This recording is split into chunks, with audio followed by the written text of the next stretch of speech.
اللہ تبارک و تعالی نے قرآن مجید میں فرمایا کہ وَأَتِمُّوا الْحَجَّ وَالْعُمْرَةَ لِلَّهِ، فرمایا حج اور عمرہ پورا کرو اللہ کی رضا کے لیے، محض اپنے رب کو راضی کرنے کے لیے، اس کی خوشنودی حاصل کرنے کے لیے، اس کی رضا کو پانے کے لیے حج اور عمرہ کرو۔ ظاہر ہے ہر ایک پر تو اس کو فرض اور ضروری قرار نہیں دیا گیا۔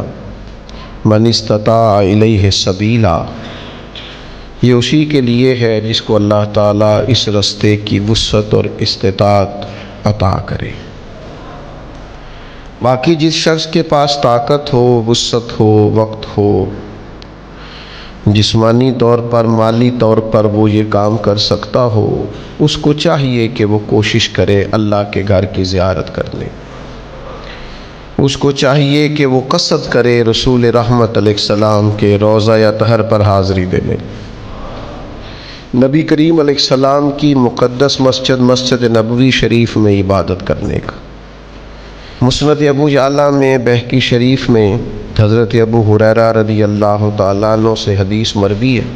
نبی اکرم صلی اللہ تعالیٰ علیہ وسلم نے بیان فرمایا کہ رب فرماتا ہے جس بندے کو میں نے دنیا میں جسمانی صحت اور رزق کی فراوانی عطا کی،